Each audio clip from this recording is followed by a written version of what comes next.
Hey man, it's me, Kevin Smith. Are you listening to the right podcast? Because you're supposed to be listening to Three Guys in a Flick. Are you listening to that right now? Then you're in the right place. Enjoy. Ladies and gentlemen, please take your seats. The show is about to begin. Turn around. Look at what you see in her face. The mirror of your dreams.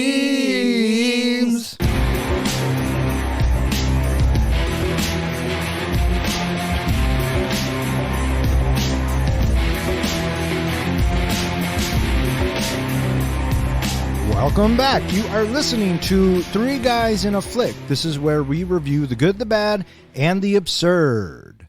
Tonight's episode, The NeverEnding Story. Beware spoilers. Coming to you from the swamps of sadness, my name is Don. And to my right, we have our comic book guy, John. Heidi ho. And to my left, we have the professor, Ken. All right. What do you want? Why are you being so nice? Who, me? Yes, you. Why? What do you want? You're up to something. Why would you think that I'm up to something? Because you're being nice. Oh, define nice. How am I being nice? You're being pleasant and you want something. What do you want? I don't want anything. I don't want anything. All right. We'll see. Yeah. Tonight we are talking about the NeverEnding Story. The NeverEnding Story comes to us because, well, John wanted to watch the NeverEnding Story. So, John, why the NeverEnding Story? You know, I was trying to think of a movie for us to review this week, and this one has been kind of circulating in my brain a little bit as kind of a callback to, you know, our childhood when things weren't so CGI and there were movies out there that you went and saw that kind of blew your mind a little bit. And I kind of felt like this movie was one of those movies that really kind of, at the time, spoke to me. Because I've mentioned it before, you know, I was bullied as a kid in high school. So I kind of, you know, understood Bastion a little bit. I love the practical effects of the puppetry and the costumes with the, you know, the real life stuff going on. And I also really love the meaning behind the movie, which was don't give up hope. And to just throw it in there, that catchy tune. I feel like he just gave us his review. Kind of. Yeah. All right. We'll have to remember that when it comes to review time. $3. But I do want you to notice what I am wearing tonight. Oh, I noticed it, good sir. And listeners, if you could see what I'm seeing, you would see that John is wearing the Arwen. The Orin. My bad. The Orin. Which means you can't do me any harm tonight. Well, I mean, what's his name? Atreyu kind of thought the same thing, but, you know, we'll see what happens. Okay, we'll see what happens. Speaking of the Orin, do you know who has the actual prop? Yes, I do, in fact. Steven Spielberg has it in his office. How fucking cool is that? Pretty damn. That's right. Yeah, he That's actually worked on the movie and helped edit it. Yeah, him and Wolfgang Peterson were friends. So, yeah, he helped get it ready for the American launch. Yeah. Released on July 20th, 1984, The NeverEnding Story was directed by Wolfgang Peterson, screenplay by Wolfgang Peterson and Herman Weigel, based on the book The NeverEnding Story by Michael Ende. And it stars Noah Hathaway, Barrett Oliver, Tammy Strongark, Patricia Hayes, Sidney Bromley, Gerald McRaney, Moses Gunn, Alan Oppenheimer, and a bunch of other Fantasians. How'd this movie do, Don? This movie was made for $60 million and brought in $100 million. And I think that's considered pretty well for an all-German production. Yeah, it was the highest German production for a while, if not still is, right? I don't know if it still is, but yeah, it was one of the most expensive, too, to come out of Germany. Yeah.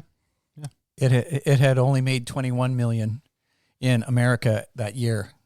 It came out in a really, really tough box office environment. It was in the same summer as Ghostbusters, Gremlins, Karate Kid, Indiana Jones, The Temple of Doom, and Purple Rain. And those 5 movies were in the top 10 grossing for that year. I would argue that might be one of the best summer lists in history.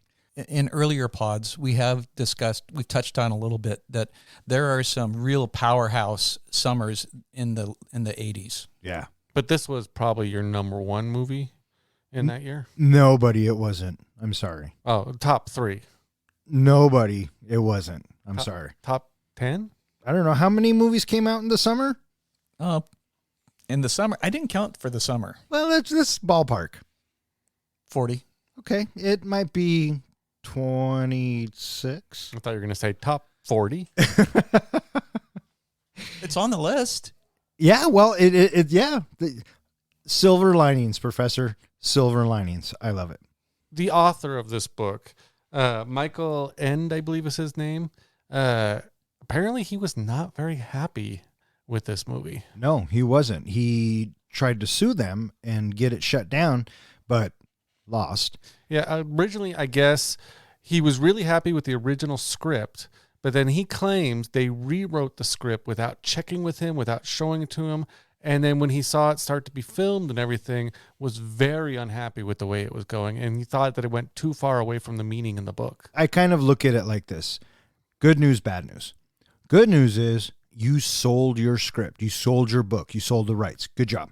Bad news is you don't get any more say in it unless you work it into the contract, which obviously he didn't. So apparently they are trying to remake this movie. And the biggest stumbling block is, I don't know if he's still alive or not, but his estate or his people will not resell the rights. They do not want to go through it all again. yeah, well, what are you going to do? Not make the movie. Yeah. And that's okay because we have a lot of remakes and a lot of reboots. Mm-hmm.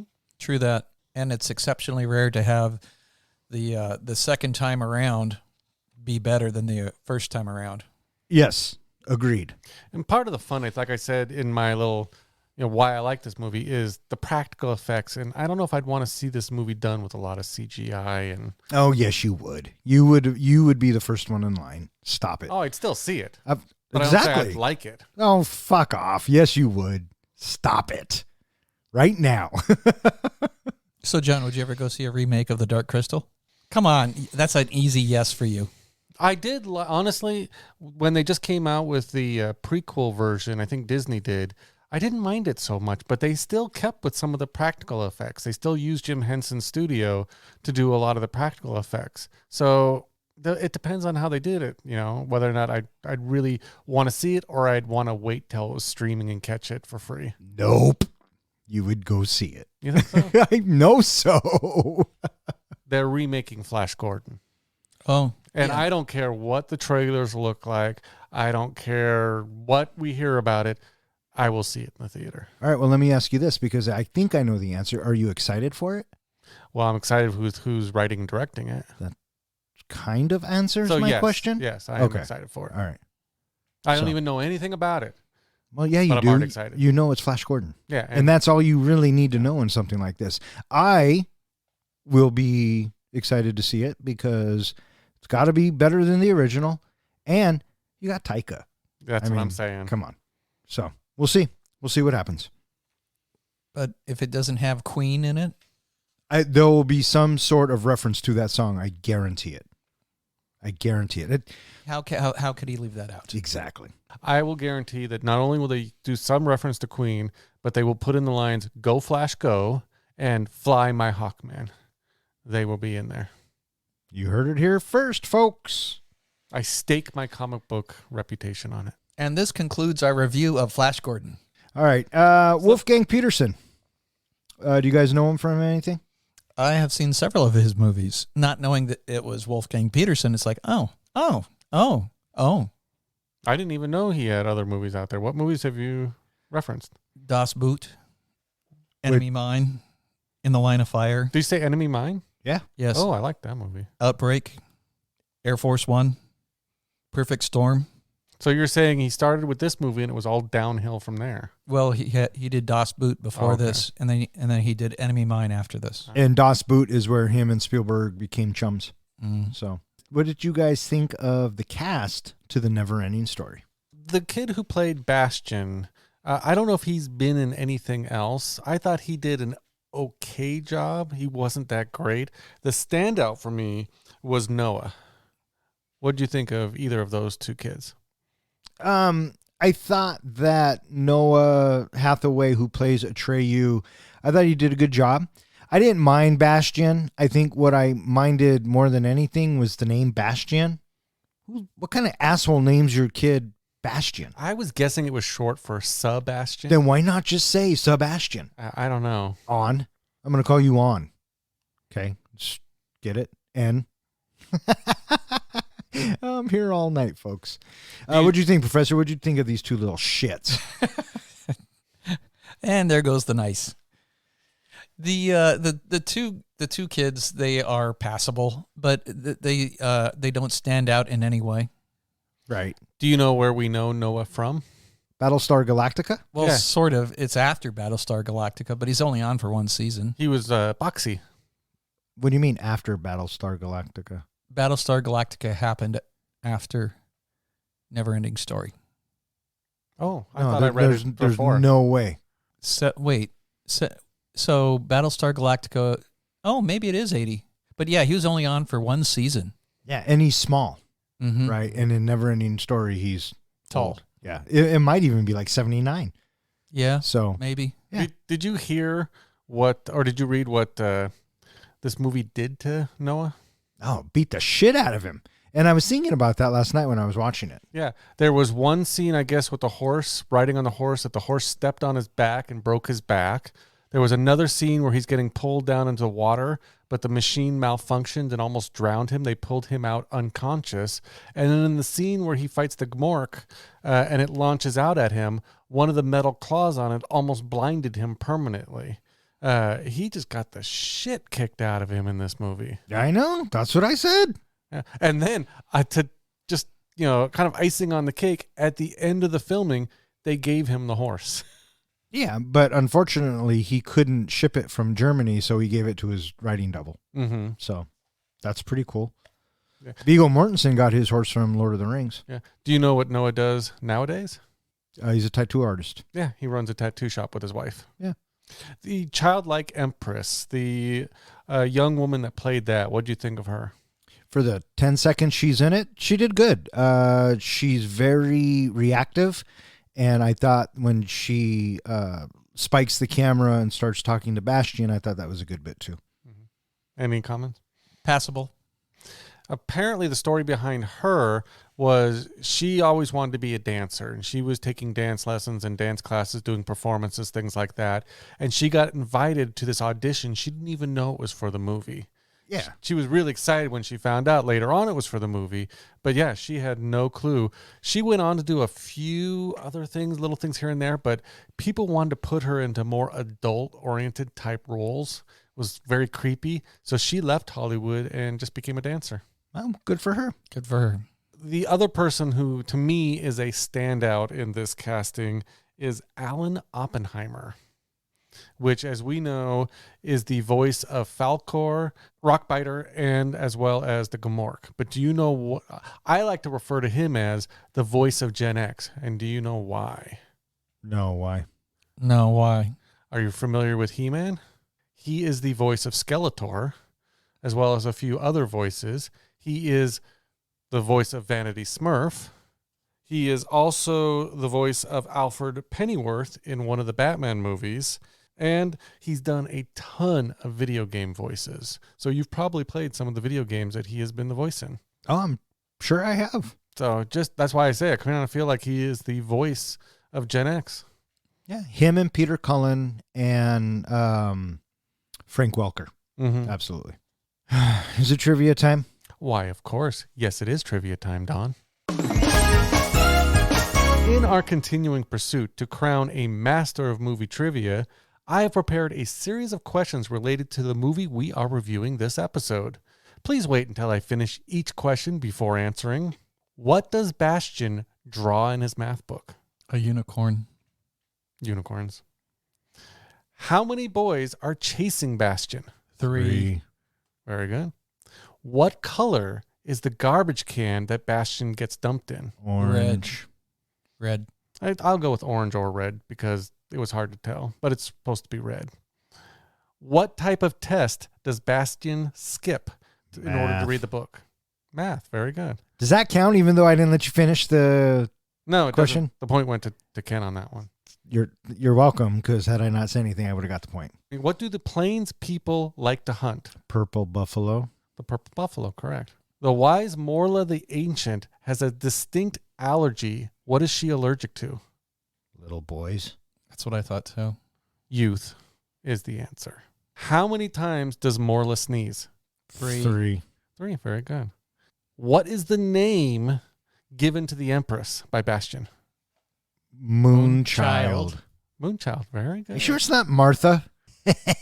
Get it, Batman? Superman. Martha. Yep. Why'd you say that name? How many books does Bastian tell Mr. Corander that he has at home? 186. Very good, Ken. Somebody watched the movie. I was going to say like 270. What's the name of the castle that the childlike Empress lives in? Ivory Tower. Very good. And the final question. Where does Artax die? In the In the swamp swamps of sadness. Yeah. Speaking of that, You're tied. it's funny. Yeah, it definitely is a tie. But when you speak to a lot of Gen Xers and you talk about childhood trauma, and was there any movie out there that you can think of that that was the most traumatic to you? A lot of people will quote that horse scene in this movie. Did that affect either of you? In 1984 when I watched it, yes, very much so. Yeah. Last night when I watched it, not so much. Ken? No. Obviously, yes for you. Oh, yeah. Tears down the face. Every time. When you watched it the other night? Mm-hmm. Really? Yeah. Huh.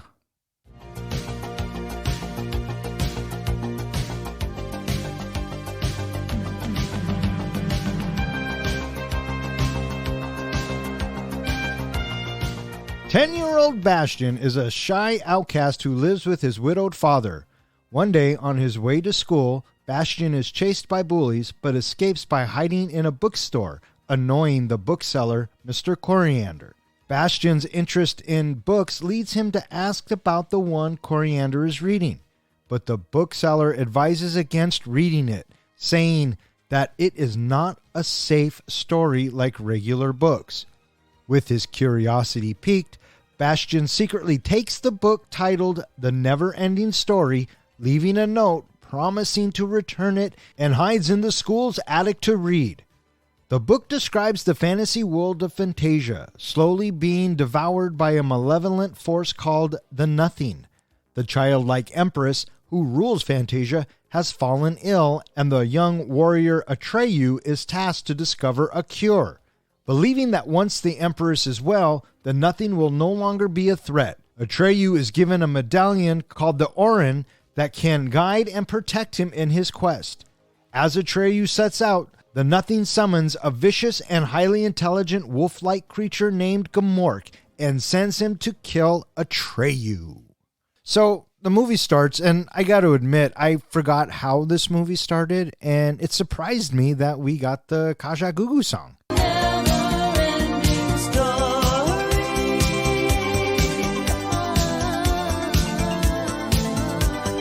No, I remember the whole starting with the sky and everything, and I always liked it. It just goes right into the song. Yeah.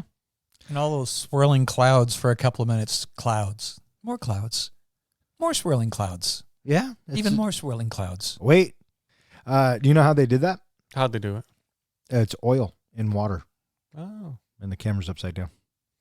Or the picture is, or however they did it. And then they slowed it down, recolored it, and now we have clouds. We are introduced to Bastian, and he's waking up from a dream. We find out that his mother has passed away. He's living with his dad. They're having breakfast. You know, this whole... Very cold and, I think, without hope kind of relationship. I don't know if I would go so far as to say without hope. I always kind of believe that there's always hope, but a very cold situation for sure. Yeah. And I think it's because the dad doesn't know how to communicate with his son, you know, and in the 80s at the time, that was very much the norm. I think the dad also represents what we eventually come to understand what the nothingness is doing to Fantasia. Yeah. He's Yeah. the poster child of the nothingness. Yeah, he wants Bastion to wake up, get his head out of the clouds. In essence, stop being a kid. I also got kind of the impression, I don't know if you noticed this in the scene, but the colors were kind of muted down a bit so that I think it more popped when we went into the world of Fantasia. Oh, yeah. I was also struck by he's not all that old, but Dad, he just gets done chastising him. Don't be late to school, and he takes off. So there he is sitting at the breakfast table, and this kid is going to get himself put together and off to school on time. Yeah, well, he wasn't late yesterday. Did you notice what the dad had for breakfast? Yeah, that was weird. An egg in orange juice. That was weird. And I like how Bastion's just making himself a peanut butter and jelly sandwich. Did you see that block of butter? Talk about fucking going back in time. So Bastion is on his way to school, and naturally he has to get confronted by his bullies. What'd you guys think of this whole 80s bully scene? I thought that it was kind of laughable because I don't know that they were such flat bully characters. I didn't buy what they were selling at all. Yeah. And it was crazy. No, not crazy, but it cracked me up how this is a crowded city street area with all these pedestrians wandering around, talking to each other, walking back and forth. But these bullies are tormenting this kid, and everybody just completely ignores the whole thing. Nobody intervenes in any way. Not even a little bit. I like how they chase him down the alley, and then I don't know if you noticed this, and I don't know why it stood out to me last night, but when they throw him into the dumpster, he virtually climbs in. He kind of does. And I get it because they got to do the shot and they got to get it, but yeah, I just thought it was kind of funny. I just love when he climbs out. It just has like sawdust on him or something. Yeah, it's like packing material, Yeah. Really cleanish. You're thinking it's going to be like rotten food. Or spaghetti or something coming down his head, right? Yeah. And then the acting when he gets out of the alley and says, "Not again." I love this kid, how he talks to himself Yeah. throughout this entire fucking movie. But he's his only friend. So he gets out of the dumpster and the bullies find him and said, "Hey, no one said you could get out of the dumpster." Classic bully line. And he takes off down the street and he runs into the bookshop. What'd you guys think of this whole bookstore bit? It was passable. I thought for me, it was kind of, it was a little stereotypical, but I also liked the fact, I love the interaction between him and Mr. Coriander. Well, I got the impression that, first of all, when he first came in, he really did not like kids and he didn't want Bastion in there. But then he started to see something in Bastion of, this is the next person who needs to own this book. This is the person.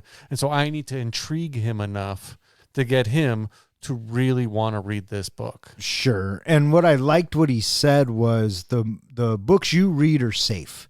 You read Treasure Island, you read Last of the Mohicans, Wizard of Oz, right. 20,000 Leagues Under the Sea. Right. And then he asks him, "Have you ever been Captain Nemo, or have you ever been this character?" And he's like, "Yeah, when I read the book."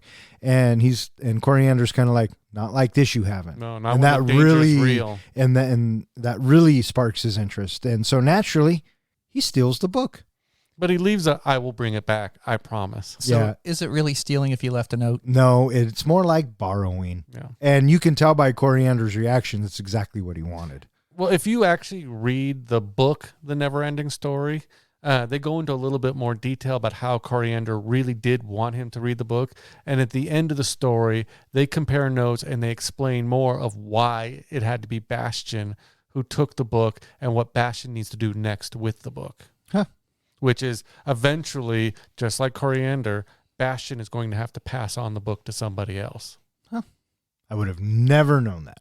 Me neither. Because Coriander, he's on the screen for what, maybe 2 minutes? Maybe. Mm-hmm. Maybe. It's real quick. And I get it. They're trying to get us into Fantasia. And I just didn't think that the approach of getting us into Fantasia was carried off with any finesse. What kind of threw me for a loop for a little bit was, as he's running to school, he has this thing in his jacket. Does he think that no one's going to see it? Who knows what this kid's thinking, right? He goes to school and he's late for his math class or his math quiz. And so he says, fuck it, I'm just going to skip. And he goes and finds the attic, but he knows where the key is. So do you think that was his first time in the attic, or do you think he's been there before? I think he probably has some kind of deal, worked with a janitor or somebody that he can go and hide away in this room. Right. But do you think that was his first time in the room? No, because he seemed to know where everything was. He knew where those candles were. He knew where matches were. I thought he'd been up there before. Yeah. I assumed it was his little hideaway. Well, when he walked up there, he looked amazed. So I took it as maybe this was his first time. Not that it matters, but, you know. Well, you bring up a good point about how it didn't feel like, did you say something like we didn't get enough of Fantasia or not a good really introduction into Fantasia? One of the things that I found interesting was this movie is only half the book. Where it ends is the halfway point in the book. The book goes on with a whole bunch of more information that actually really dwells more into the story behind the book, the story behind Fantasia, the story behind the childlike empress, much more, and it really builds on that. So I felt like if we do ever get the remake of this that's supposed to be more loyal to the book, we're gonna get more story. And correct me if I'm wrong, you have or have not read the book yet? I have read some of it, but I have not read all of it. I'm actually hoping soon to read all of it. Oh, okay. I do know, and I will throw this out there, for anybody who has seen the sequel to NeverEnding Story, the second movie is actually based off of the second half of the book. Oh, well, there you go. So it's very loosely based, but it is kind of the storyline of Bastion in Fantasia. Well, that is a movie I will not be watching anytime soon. Can I Unless- get an amen? Amen. Unless it gets put in the helmet. I will only accept it in the helmet if it comes from someone other than any one of us and our families. Okay, so listeners, if anybody's listening out there, please put NeverEnding Story 2 into the helmet. So we are given the intro. Once we get into Fantasia, we are given the intro to Teeny Weeny, the Night Hob, and Rockbiter. What'd you think of these guys? I thought they were fine. I thought they were mythical creatures or fantasy creatures. And, 1984, the practical effects, they look pretty good. You have Deep Roy, who is in fucking everything. And I liked the Night Bat. What's his name? The Night Hob. The Night Hob. I like the Night Hob and his bat that he flew around The with. stupid bat. Yeah. And the Rockbiter. I thought they were three really good characters. Yeah, I really like the difference of them. I originally, and I was wrong on this, I originally thought Jim Henson played a role in the puppetry and the costumes and the characters in this movie. He doesn't actually, his company doesn't actually play a role until the third sequel. Yeah, this is all a German company. Yeah. Yeah. So I thought they did an okay job. I think back then I found them a little bit scary at times, just especially the Rockbiter being so huge. But I thought they were fun. Again, I kind of felt bad for Deep Roy getting his voice dubbed a bit. Yeah, well, they had to make it for an American audience. So we're introduced to these three characters, and the Rockbiter is on his way, or left where he was at, because the Nothing was coming and swallowing everything up. And the Snail Rider, Snail Rider and the Hobnob, and they were all going to the Ivory Tower to see if the Empress, the childlike Empress, can save Fantasia. And so they decide to travel together. And we get, is this a montage scene? Do we get traveling here? Because I feel like this movie is 90% traveling. There is a little bit, but there's also, we get to see a little bit of the nothingness in action. It's reviewed. It is revealed to us, the audience, what the nothingness is doing, as it's like shredding, tearing up stuff. Yeah, yeah. And so we are at the Ivory Tower, and the dude in white is explaining to all the Fantasians that the Emperor is sick, and her fate is tied to the nothingness, and there's nothing they can do except for one thing.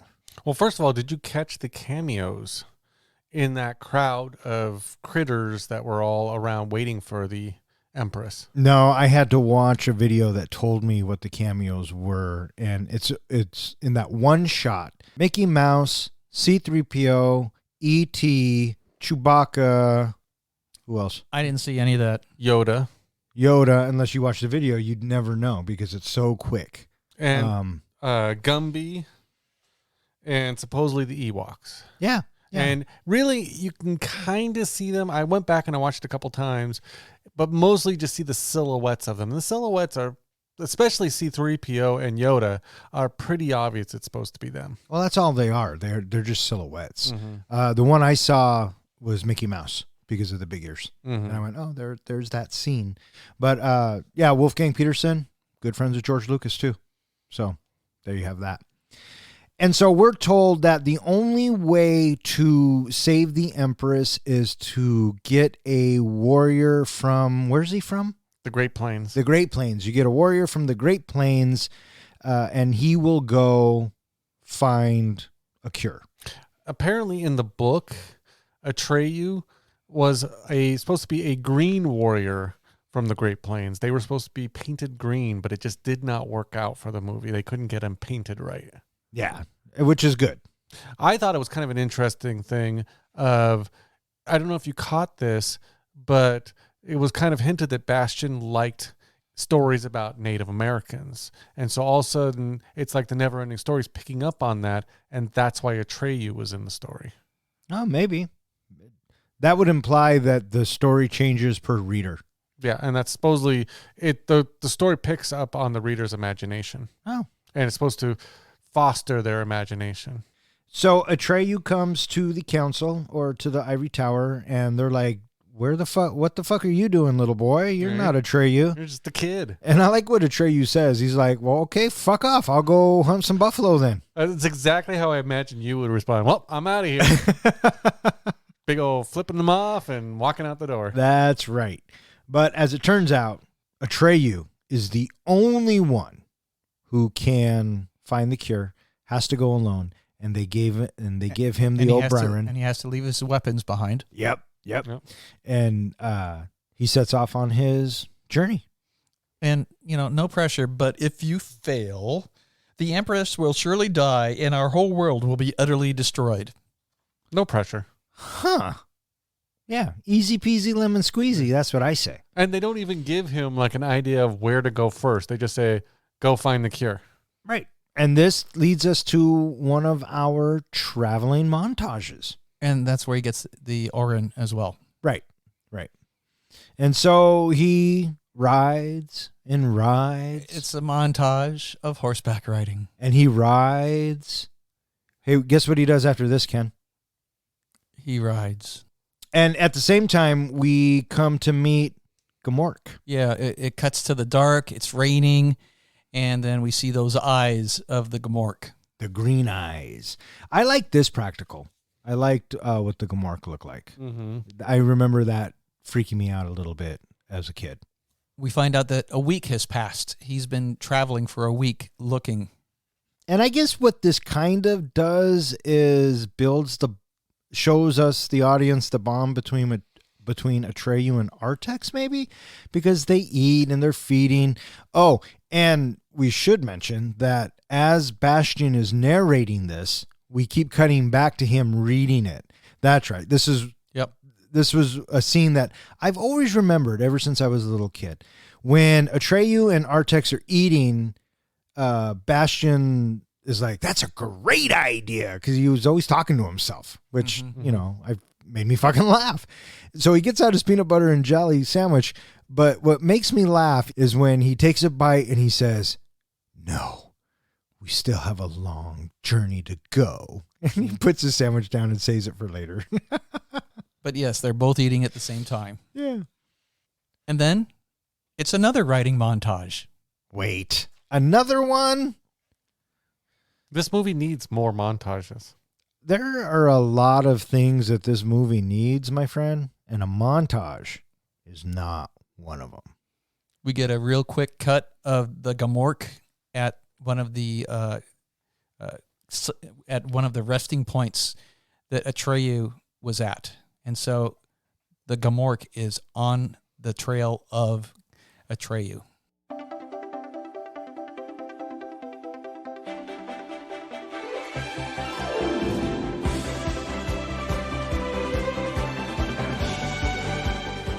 Atreyu's quest directs him to the giant turtle-like advisor Morla the Ancient One in the Swamps of Sadness. Though the Orin protects Atreyu, his beloved horse Artax is lost to the swamp and he continues alone. I won't give up! Don't quit!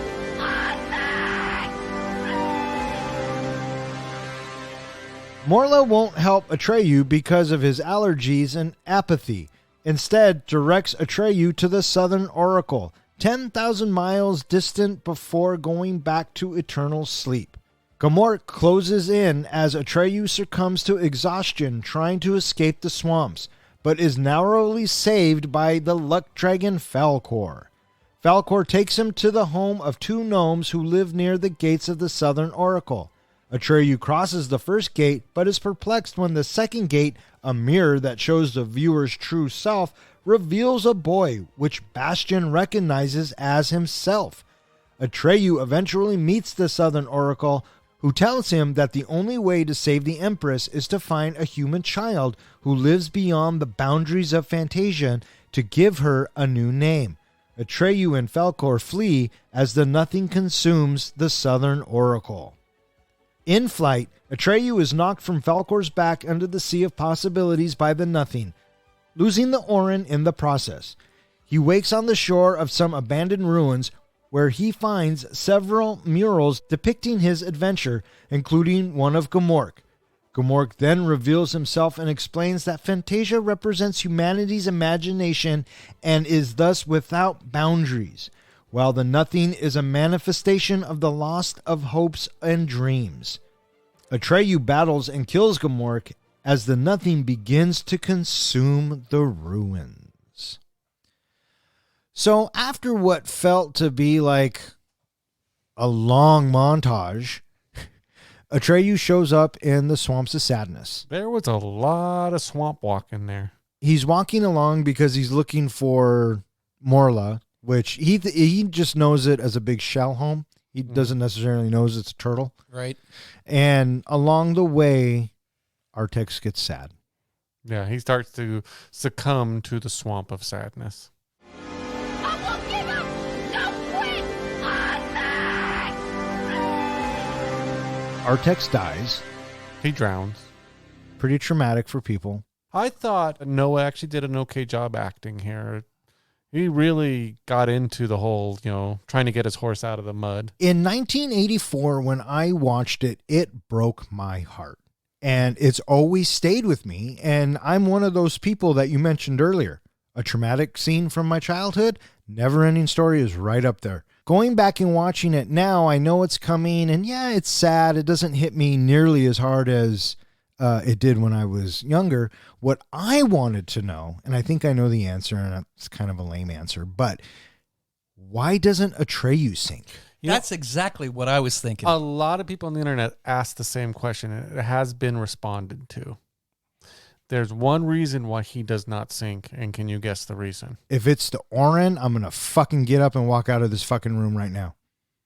So let's move on to the next part. Remember what the Orin is supposed to do. I get that. It's supposed to protect him from harm. So the story is that somehow the Orin is protecting him, even though he's got tears coming down his face. I know it's a long stretch. I call it bullshit. Yeah, Makers of NeverEnding Story. Guess what? Bullshit. A lot of people will call that out as a goof in the movie, as a broken plot line, Plot hole. Whatever. I call bullshit. So he trudges his way, being very sad, in the Swamps of Sadness. Doesn't even sink a little bit. And he finds Morla. I love how he climbs up the giant shell thing, and then it starts moving, and he just starts following it off. Did it make you at all think of Stephen King and his whole universe? Did it make me think of Stephen King? Yeah, probably. What I was thinking was that this poor kid keeps getting the shit kicked out of him. I don't know how long it took to film this, but constantly being wet, muddy, cold, just the stuff he had to go through. No wonder he really didn't want to have much to do with acting afterwards. No shit, huh? Yeah, I heard he froze his ass off. We do have a moment right here when we have Bastian and he yells, and it seems to be heard in the story. And so now we see that there is a bridge that is beginning to form between Fantasia and the real world. Yeah, I kind of laughed at that part. But you're right. It does start to bridge the gap. And Bastion even says, that's impossible. They couldn't have heard me. What'd you guys think of this whole Big Turtle bit? I thought, what a shitty character that he really couldn't care less, and his complete apathy. Yeah. He's like, I'm ready for the nothing.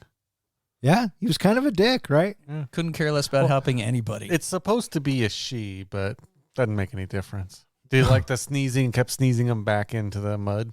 Oh, yeah. That reminded me of Jurassic Park. It was comical. Yeah. Yeah. Yeah.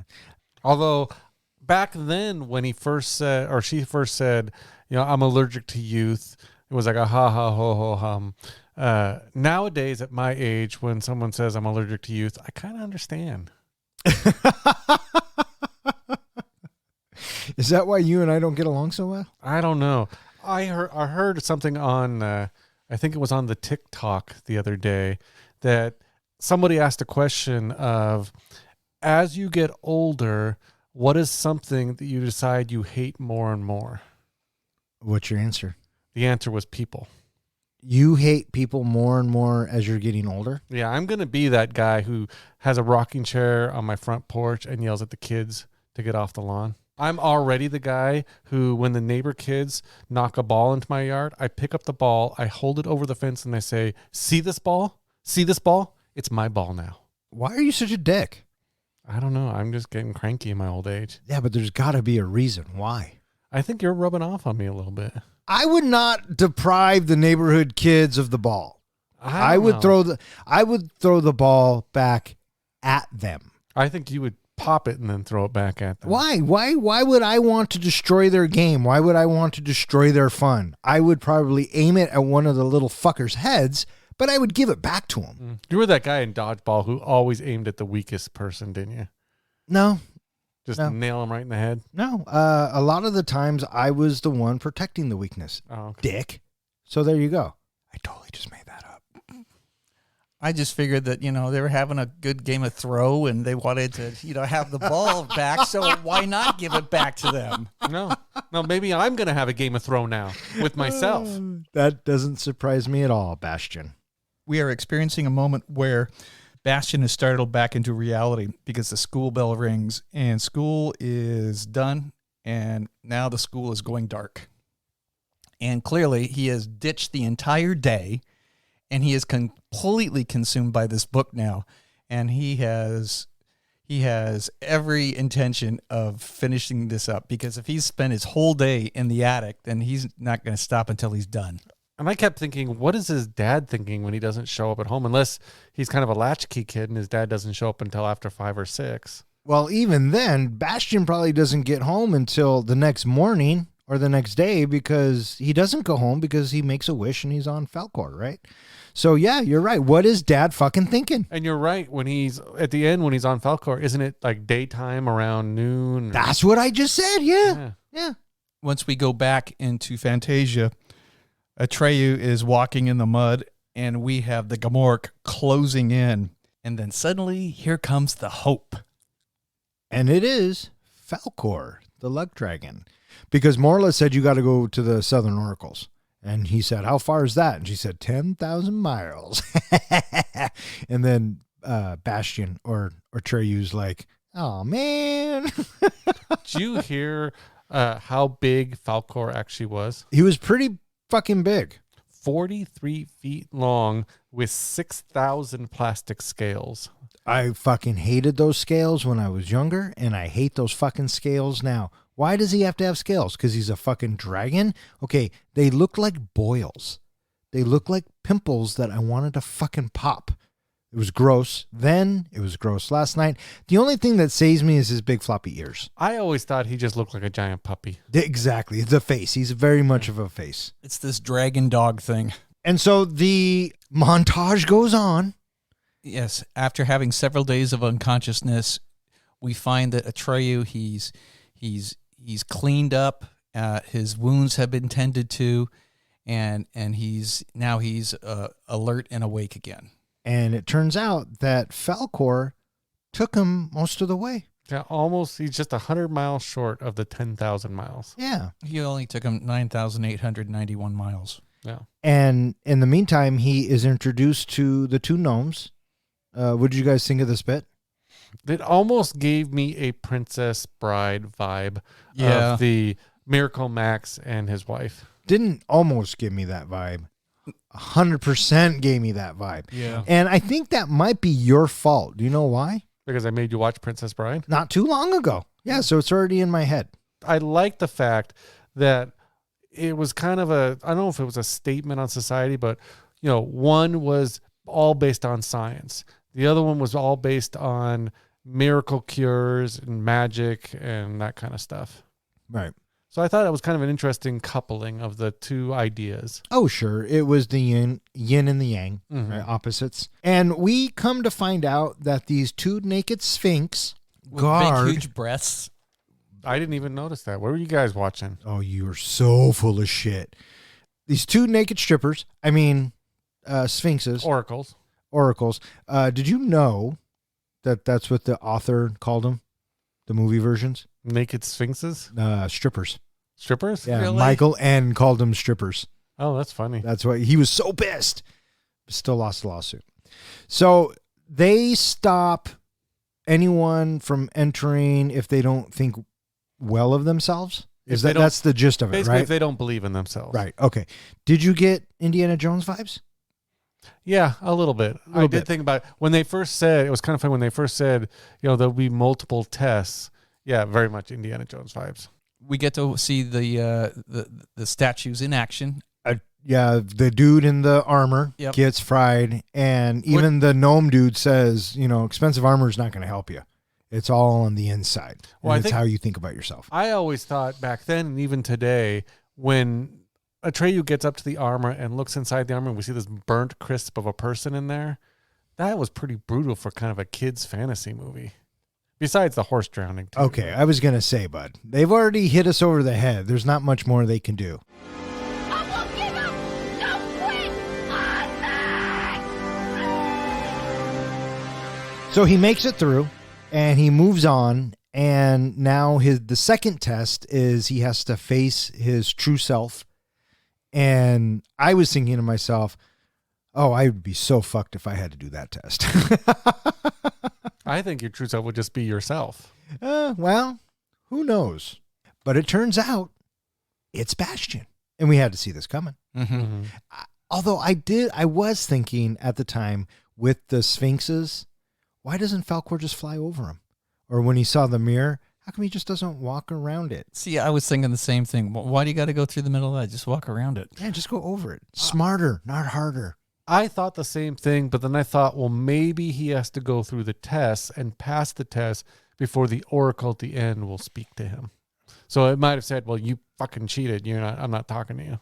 And this freaks Bastion out so bad of the reflection that he throws the book across the room. And lightning strikes and the thunder hits and the window flies open. How many times do those windows fly open? I don't know, but I kept thinking, and I didn't think it back then, but maybe it's again my older self, is he throws the book and I'm thinking, you don't own that fucking book. That's that other guy's book, and you're beating the shit out of it. It's not mint quality anymore. I never thought that once. I was thinking you're fucking in an attic. There's no power. Why not just pack up and go home and finish the book in your bed? I don't know. And it cracked me up when he said, "This is going too far." And those were the bits that made me laugh throughout this film. But yeah, he should go home now. But does he? No. Instead, he breaks out the candles. Yeah, because, naturally that's what he has to do. Well, I kept thinking if you looked at the little candle display, it looked like there was like a lab beaker and some flask connected to it too. Where were those candles coming from? Well, you guys said that he'd been up there a gazillion times. So you tell me where the candles are coming from. Where did the kid get the matches? Up his butt. Whoa, listen to this guy. I was thinking in that briefcase / backpack that kid was lugging around. Didn't that look like a fucking suitcase? Yeah, kind of. Yeah. So the sculptures or the sphinxes Atreyu reaches the blue sphinxes. The sphincter. and the naked sphincters, and they tell him Naked strippers? Yeah, it could be the same thing. And they tell him the way to cure the Empress is to give her a new name. And Atreyu's like, what the fuck are you talking about? Well, I'll give her any fucking name she wants right fucking now. Are you kidding me? I came all this way, lost my fucking horse to give this bitch a new name? It's only a human child that can do this. Good news, bad news. Good news is the fix is really easy. The bad news is it's got to be a human child. And you can only find a human child past the boundaries of Fantasia. So what do we do? We get on the back of the luck dragon and fly to the boundaries of Fantasia. It's a montage where they fly And fly. and fly And fly. and fly. And fly. Until they come.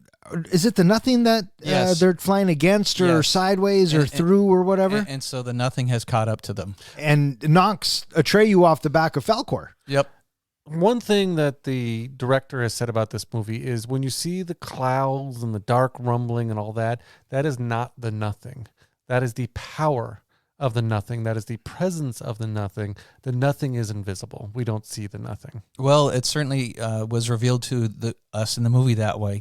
Yeah. Not Atreyu, he falls and he lands on a beach, and Atreyu and Falcor, they can't find each other. Atreyu!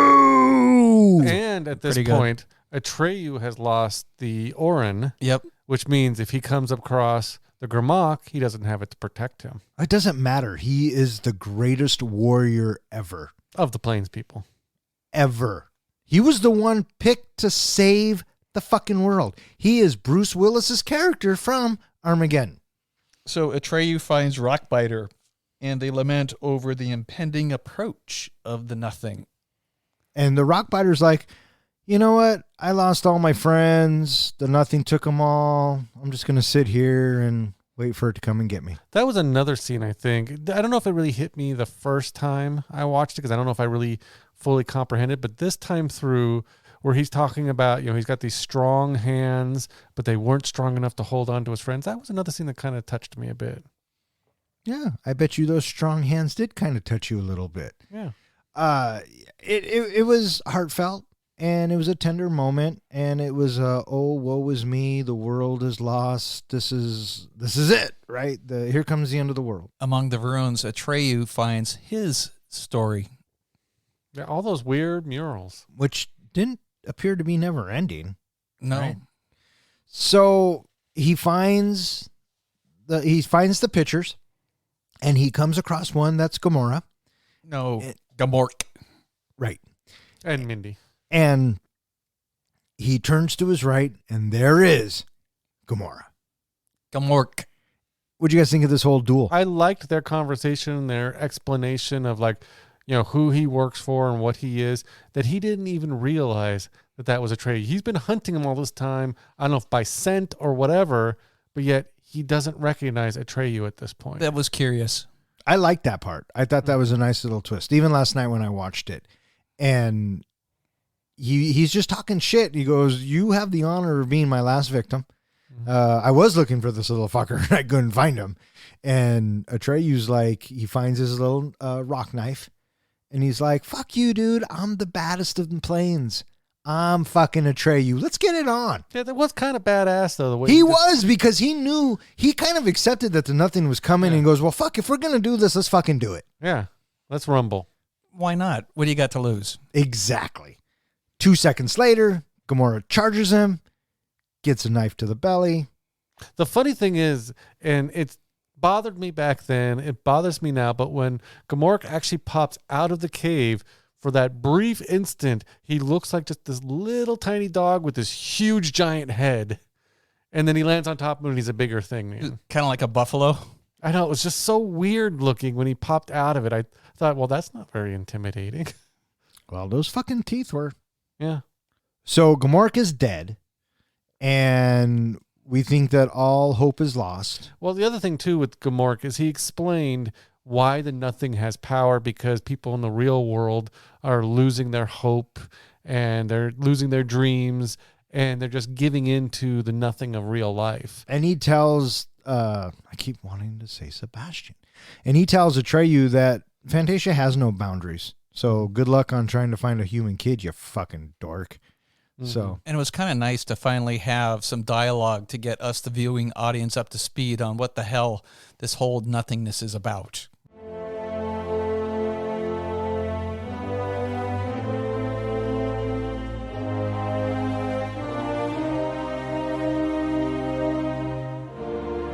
Falkor manages to retrieve the Orin and rescue Atreyu. The two find themselves in a void with only small fragments of Fantasia remaining, fearing that they have failed until they spot the Empress's ivory tower among the fragments. Inside, Atreyu apologizes for failing the Empress, but she assures him that he has succeeded in bringing to her a human child who has been following his quest, Bastian. She further explains that just as Bastian is following Atreyu's story, others are following Bastian's, making this part of the never-ending story. As the nothing continues to consume the tower, the Empress explains that Bastian must call out her new name to save Fantasia. Disbelieving he has been incorporated with the story, he denies these events actually happened. He gives in after she pleads directly to him to call out her new name, running to the window of the attic to call out Moonchild. Moonchild! Are we sure it's not Martha? No, it's Moonchild. Bastian awakens with the Empress, who presents him with a grain of sand, the sole remnant of Fantasia. The Empress tells Bastian that he has the power to bring Fantasia back with his imagination. Bastian recreates Fantasia and flies on Falkor's back to see the land and its inhabitants restored, including Atreyu and Artax. When Falkor asks what his next wish would be, Bastian brings Falkor to the real world to chase down the school bullies. The film narrates that Bastian had many more wishes and adventures, but that was another story. Roll credits. Never-ending story. Ooh, how can you not? It's like Flash. Oh. See, it's a knee-jerk reaction. Before we get into the end, at the end, when it says Bastian had many more stories and many more adventures, but that is another story, can you guys think of any other films that end with that phrase? But that was another story. But that is another tale. Which was? Conan. Nailed it, motherfucker. There's one more I was thinking of. Do you know what it is? I know what you're talking about, but I can't think of it. Jay and Silent Bob Strike Back. You're right. When they're walking away with the chimp. All right, so Falkor retrieves this little fucker and his Orden. Fuck. And they're flying they have this idea that maybe, just maybe, the ivory tower is still standing. Well, they're flying the Millennium Falcon through the asteroid field. They're looking for the ivory tower. And I actually really like this bit. I thought it was visually cool. And even in 84, I really liked it. The blue screen work here, I think, was better only because of the space, because of the darkness of space. But the contrast of the colors and then the big white ivory tower, I thought was a really cool looking shot. And then it's basically they land, we get Atreyu talking to the childlike Empress. Now, I don't know, again, this is another thing you probably didn't get the impression from the movie versus the book, but in the book it's revealed that this childlike Empress is called childlike for a reason. She's actually as old as the first story that has ever been told. So she's an ancient being. But an interesting, I love how when they're kind of talking a little bit and she mentions that, you know, you basically, your adventures had to happen because you needed to basically get Bastian invested in your story. Yeah, and Atreyu's like, oh, I'm sorry, I failed. And he kind of did, but he kind of didn't because Bastian knows, and he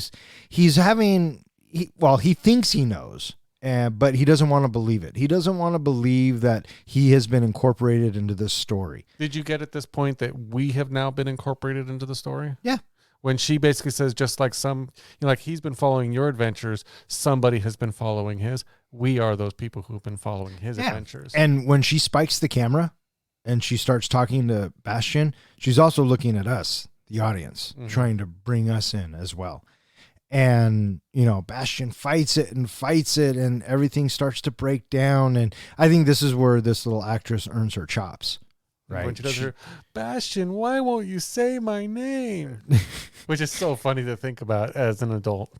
Say my name. What are you referring to, comic book guy? I don't know. I don't want to go there. I can't. I have to keep my feet on the ground. He's got to, he can't be a daydreamer anymore. He's parroting his dad. Yes, absolutely. But he gives in, right? And says, fuck it. And he runs up, opens the window, and he goes, you want a name? I'll give you a motherfucking name. Martha. Moonchild. Oh, whatever. So where does Atreyu go when Bastion shows up with the childlike empress? I assume the nothing has eaten him up too. No, he goes back to... Oh, wait. Bastion comes and they have their little conversation, right? And she gives him the grain of sand. Yeah, I assume that Atreyu was dead. Because all that's left of Fantasia is that one little grain of sand. You notice it's black all around them. So Atreyu, Falcor, all of them are gone now. Gone. Well, and the childlike empress. No, she's the only thing that's left. And the little spark of... And the Fantasia. grain of sand. Right. And the only reason why she is still there... Which I want to know. ...is because Bastion still has a little spark of imagination left and still believes in her. There you go. And he saved Fantasia. By making his wishes, which is sparking his imagination... Every time he makes a wish, it rebuilds Fantasia more and more. I think he kind of blows a missed opportunity here. What? He gets his wish, right? So what does he wish for?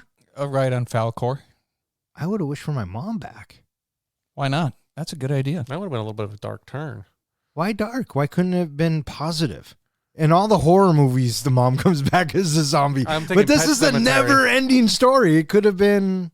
Pet Cemetery 2 or 3. Exactly. Well, yeah, it could have gone that way, but it doesn't necessarily have to. Do you want to know how it really goes? No, not even a little bit do I want to know how it goes. Well, I'm going to let you know anyway. Okay, go ahead. As I mentioned earlier, the ending of this movie with him doing the wishes and all that, that is the halfway point in the book. What it's revealed is for every wish that he makes, he has unlimited wishes, but for every wish that he makes, he loses a memory. And what happens is he starts making lots and lots of wishes to the point where he is actually living in Fantasia and rebuilding the whole kingdom and everything. And he becomes the king of Fantasia and actually starts abusing his power, becomes kind of an evil king to the point where he is putting Atreyu and every one of his friends in danger because he's creating all these villains to fight against them to make all these stories in his imagination. So he ends up almost becoming the villain of the whole story. He becomes the big bad until he realizes at the end he needs to undo all of what he's done. Well, that's a fun story. As it kind of ends, it kind of turns into a little bit of a downer, but again, the whole idea is that he's keeping Fantasia going with his imagination. Now, I thought this was an interesting point. When the script writers, the screenwriters wrote this movie and they redid it and everything, they never wrote an ending to the movie. It was the director who had to come up with the ending of the movie, and the whole bringing Falcor into the real world was his idea. That was his ending to this movie. Yeah, so let's go for a lighter ending where we have somebody that wishes to terrorize his tormentors. Mm-hmm. What's good for the goose, good for the gander. So, he rides Falcor into the real world. I didn't notice as the bullies were running, the people on the sidelines, they were kind of cowering too. They were screaming, so I thought, oh my God, this turned into like a Godzilla type thing. A little bit. He was abusing his fucking power. What is that giant flying dog doing coming at us? Ruff. Yeah. And that was a never-ending story. All right, so I'm really curious. This is a little kid. He doesn't look to be all that old, but I found it fascinating that he has read so many of these books. He said he read Tarzan, Treasure Island, Last of the Mohicans, Wizard of Oz, The Lord of the Rings. Speaking of Lord of the Rings. Oh, fuck. And Now it's time for John's Precious Moment. It's typically at this point in the podcast where I compare whatever movie we are currently reviewing to the greatest movie series ever made, Lord of the Rings, which I am going to go ahead and do today. Bastian would be our Frodo in this movie. He is the unlikely adventurer unwittingly put on a journey to save Fantasia. I would say Falkor is his Samwise. In Lord of the Rings, it was Sam who often carried Frodo, both metaphorically and physically, just like Falkor carried Atreyu, but also helped inspire Bastian and in the end carried him as well. Aragorn, that would be Atreyu. He leads the adventure. He is the warrior willing to die to save those he loves. Gandalf, I chose Carl Corrinder, the bookseller. Carl intentionally puts Bastian on the path to saving Fantasia based on his own experiences and knowledge of the book. So that would make our fellowship Bastian, Falkor, Atreyu, and Carl. Saruman the White, I chose Grimork for that. He is the servant of the power behind the nothing. He does its biddings for reasons of his own. And his own words, I am the servant of the power behind the nothing. Sauron is the power behind the nothing. That's the big bad destroying Fantasia. But if you want to go deeper, the power behind the nothing is really humankind. They are the catalyst causing all this destruction. So what is the precious? What is the One Ring? In NeverEnding Story, the best analogy or comparison to the One Ring would be hope, or really the loss of hope. It's all those things that makes folks lose hope, lose dreams, and lose their imagination that builds the nothing and gives it power. As Grimork states, the reason the nothing is winning is because people have begun to lose their hopes and forget their dreams. And it's the emptiness that's left. It's like a despair destroying the world. He goes on to state that people without hope are easy to control. The world, including Bastian, are losing their hope, and that in turn is destroying the world of imagination. Because without hope, what is there to dream about? The whole point of the adventure is to inspire Bastian into using his imagination to become part of the story by giving the childlike empress a name. Naming her is a catalyst to the recovery of dealing with the loss of his own mother, which has crushed him. So there you have it, my comparison of the NeverEnding Story and the Lord of the Rings. Bring on the grades. So I thought that you had a pretty good representation for our main characters of Frodo, Gandalf, Aragorn, Sam. But I think that what really brings it home is what you give it for the One Ring, the loss of hope. So I'm giving this a solid B+. B+, huh? I thought that your comparisons were pretty good. What happened to how come no one's Artax? I kept thinking that Artax would be Aragorn's horse. What was the name of Aragorn's horse? Prego. Fuck, I'm good. That's kind of what I thought too. Not bad. Kind of, fantasy, both fantasy stories, a lot of parallels there. I agree with the professor. I did like the ring being the loss of hope because there's nothing worse than a loss of hope. And there was nothing worse than the ring. So I, too, am going to give you a B-. Well, thank you.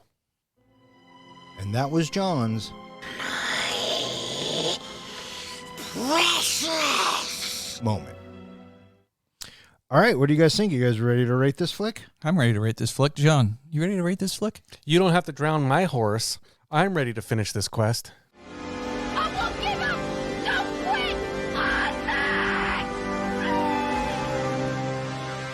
quit! Professor, how do we do our ratings? We do our ratings on a scale of 1 to 5 fucks. 5 fucks is a movie that we think is cinematic gold. Somebody says, hey, you want to watch the NeverEnding Story? Fuck yeah, I do.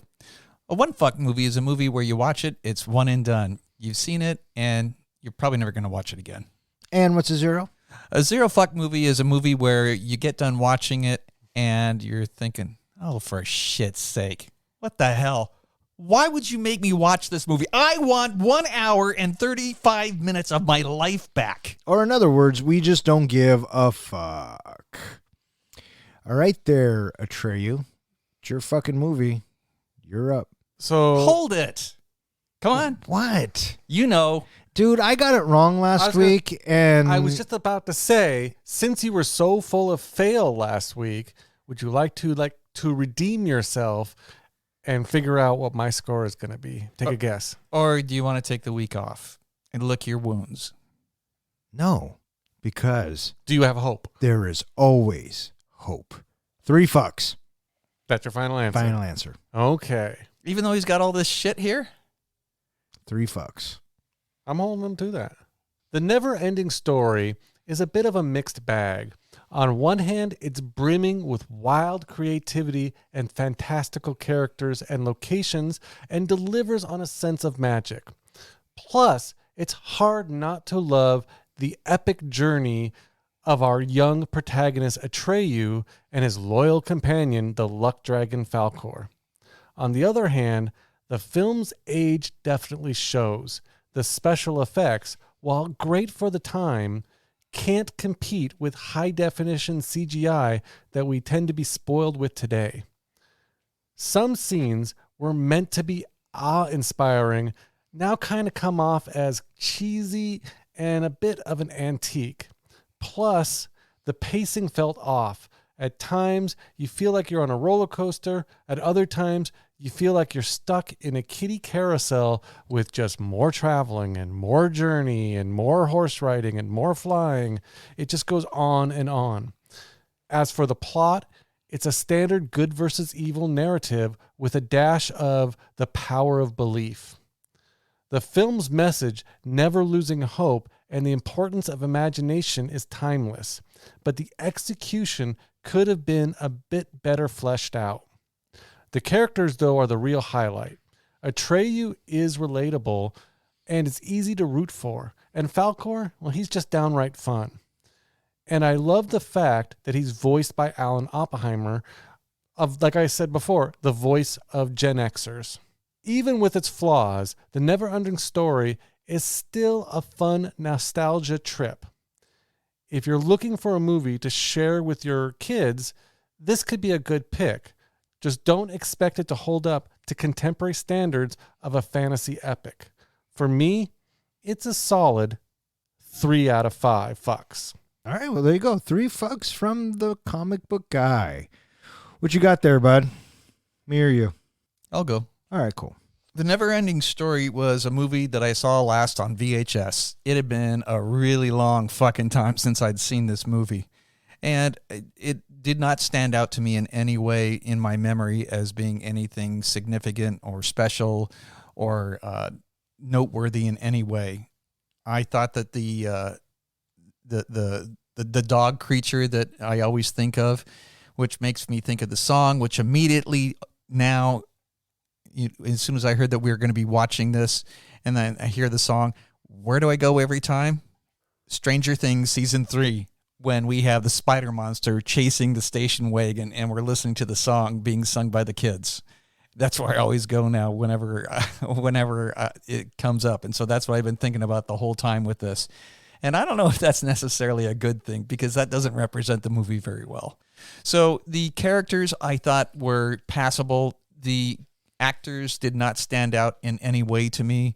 I thought that the story had a lot of montages, which I felt like did not necessarily convey storytelling. Instead, it was just showing the passage of time, if you will. And that's not wrong or bad. And watching the movie is certainly, it's not terrible, but nothing stood out to me. And the special effects of the time, I think that, it does make it does make itself dated.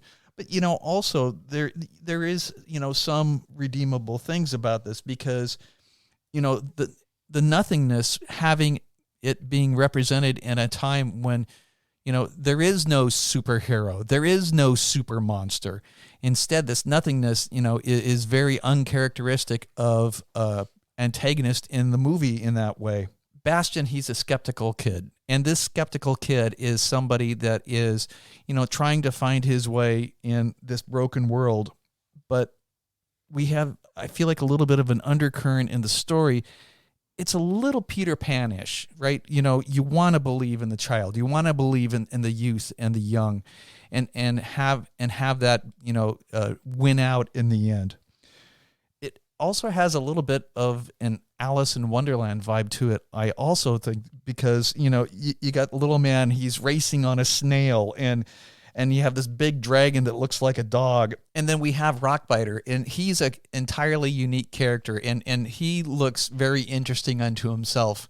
And so I do appreciate aspects of that. And, having this little boy, he's hiding away from the world, and he's completely consumed by this book.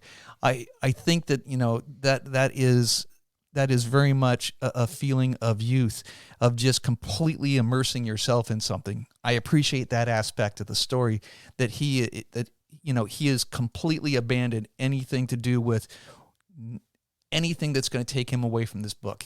He's not worried about his dad. He's not worried about the hell that he's putting his dad through. He's not worried about school. Nobody at school, has any idea that he's there. He's completely forgotten about, and he's absolutely absorbed into the book. And I can appreciate that, because this is the active imagination of a little boy that we are being told he believes. And with that, there are some redeeming characteristics of it, but I think that the whole movie comes across as pedestrian, and I'm giving it 2.5 solid fucks.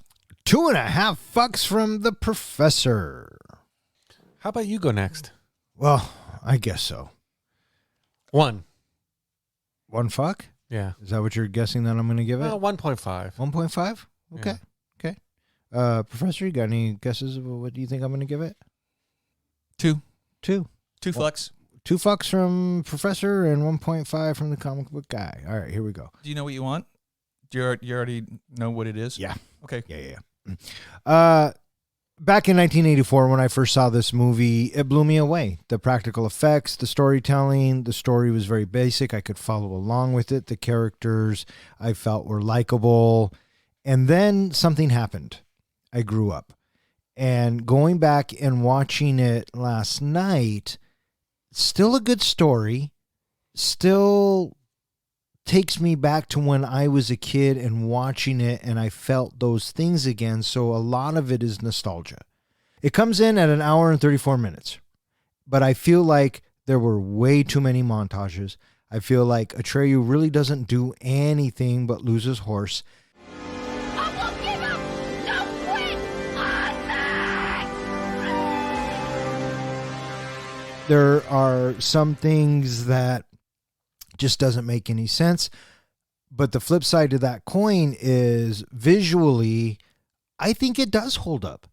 Outside of the blue screen flying bits, and there are a lot of those, but it does hold up. It holds up with the likes of The Wizard of Oz. It holds up with the likes of The Princess Bride. Those movies, those practical effect movies in the 80s, I think this one is very good. The Rockbiter looked great. The snail and the little dude and the bat and this, that, and the other. I thought they all looked great. The problem was the story is just so basic, I guess. And it doesn't really take me anywhere. And I don't know. For a long time, I would have probably given the NeverEnding Story easily up in the 4s. But now, today, I'm giving the NeverEnding Story 3 solid fucks. Okay. Higher than what we were thinking. Yeah.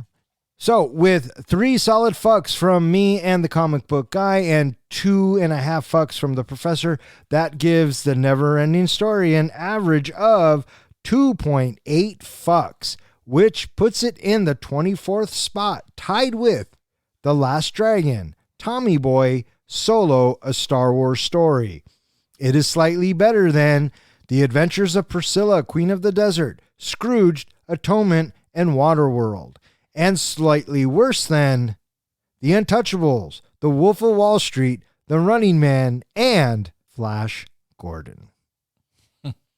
All right, that is going to wrap it up for this episode of Three Guys and a Flick. If you would like to know which movie we're going to be reviewing next, please check out our website. Speaking of which, John, where can they find us?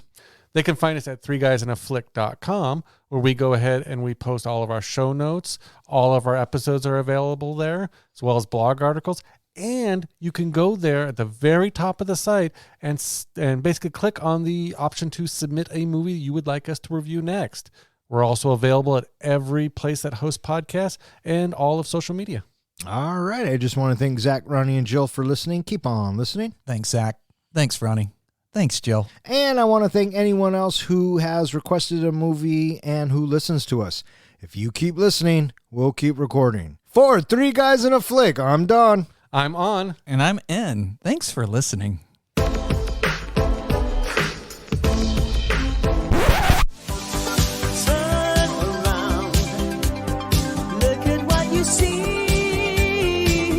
So if his mom's name is Moonchild, is his dad's name Son Adult? Singing or are we speaking? We're going to sing this motherfucker. Okay. And it's going to be glorious. That was good too. All right. Make believe I'm everywhere. Hidden in the lines Written on the pages.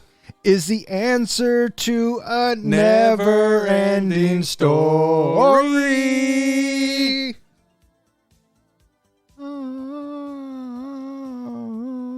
Where were you? No. Speaking of the Arwen, what is it? Oren. Fuck. He rides some more. Hey, speaking of journeys. Why would you go into that now? Oh, maybe it's not the right time. Blue as wad. Such a premature wad blower. Can we do that one more time? That ending? Why? Just go with me. Where am I going? Because he wants to say something different. Yeah, I want to say something different. What do you want to say? Just do it. No, really, what do you want to say? You'll find out. Bastion. Little bastard. So do you have a porn name picked out? Kind of. What about you? Do you got one? The Never-Ending Orgy. Ooh. I think Mike the winner. Drop. That was fantastic. What was yours? I had two. Of course he did. The Never Rear Ending Yeah. or the Never Ending Glory Hole. Wow, you really went all out for that one, didn't you? That's better than mine. Mine was like the never-ending squirting. Oh, I thought the Never Ending Whoring. The Never Ending Whoring, yeah. No, Professor wins. Hands down, wins. the never-ending orgy. You know, when he Can you comes up imagine? with them. The he gold, wins. I right? know. Cinematic. $5. He gets. You already watched The Descent. I watched it, but I'm not going to make... I didn't want to make her watch. I didn't even offer it. Why? She has a phobia of holes, and I thought that would not work out well for her. A phobia of holes. Yeah, That sounds like a fucking porn movie. All right. May all of your days and nights be filled with happiness. All right. Fuck off. Good night.